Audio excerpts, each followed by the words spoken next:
So hello everyone, welcome to the channel Infonel. In this video, we are going to discuss about the pros and cons of a service-based IT company. So if you are working in a service-based IT company or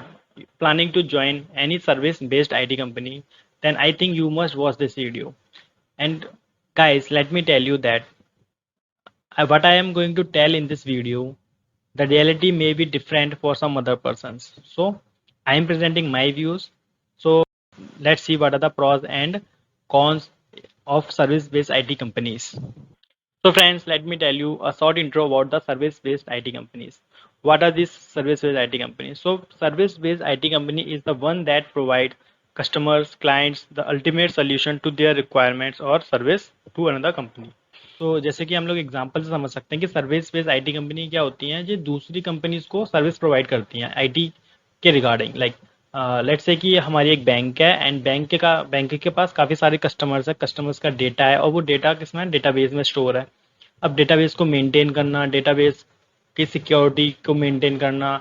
और bank की जो websites होगी website पर काफ़ी सारे हमारे online transactions होते हैं उन ट्रांजेक्शन्स का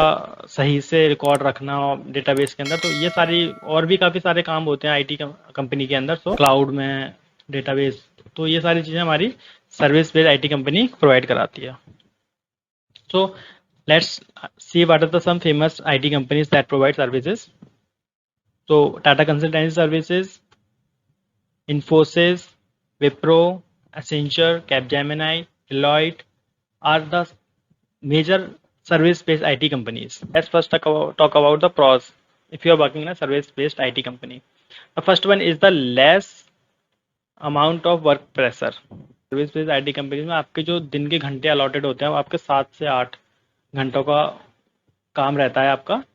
बट ऐसा भी नहीं है कि आपको पूरे 7 से 8 घंटे काम करते ही रहना है इसमें छोटे छोटे टास्क के लिए टीम्स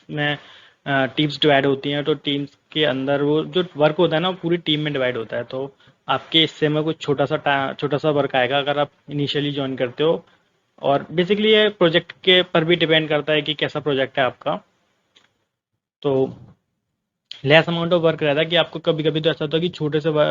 सिर्फ छोटे से टास्क लेट से कि आपको फाइल रीड करनी है तो आपको उस फाइल रीडिंग के लिए पूरा पूरा दिन दे दिया जाएगा 7 से 8 घंटे आप इसमें इन्वेस्ट करो तो less amount of work pressure होता है इन आईटी कंपनीज में इस type of work in IT companies में क्या होता है कि टाइप ऑफ वर्क जो होता है आपका रिपीटेटिव होता है ऐसा नहीं है कि आपको डेली डिफरेंट टास्क करना है डेली आपको नया नया सीखना है नया नया ब्रेन स्टॉर्मिंग करनी है इसमें जो टास्क होता है वो आपके डेली के टास्क मोस्टली रिपीटेटिव होते हैं सपोर्ट वर्क में मोस्टली वर्क रिपीटेशन ही होता है तो हो सकता है काफ़ी लोगों के लिए अच्छा हो काफ़ी लोगों के लिए ये खराब भी हो कि डेली डेली की काम करते रहना और काफ़ी जो लोग लेजी टाइप के होते हैं वो कहते हैं यार चलो ठीक है डेली एक ही जैसा काम है ज़्यादा कुछ दिमाग नहीं लगाना जस्ट करते रहना जो भी है तो अगर हम बात करें वर्किंग इन्वायरमेंट की तो वर्किंग इन्वायरमेंट बहुत ही ज़्यादा अच्छा होता है इन कंपनीज के अंदर आपको काफ़ी ज़्यादा टाइम मिलता है अपने कलीग्स के साथ चिल करने का अपने ब्रेकफास्ट के लिए अपने लंच के लिए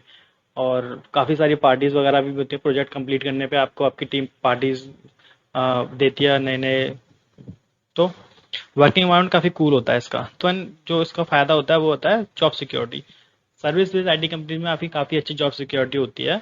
तो ये बहुत अच्छी बात होती है इन आईटी कंपनीज की इसमें जॉब सिक्योरिटी ज़्यादा होती है until and unless you will not do any kind of work that wallets the companies policies तो वो आपको नहीं निकालेंगे मेक श्योर कि आप अपनी कंपनी के रूल्स को फॉलो करें अपनी कंपनी के पॉलिसीज को फॉलो करें let's see the cons of working in a service based IT company. The first one is a career growth.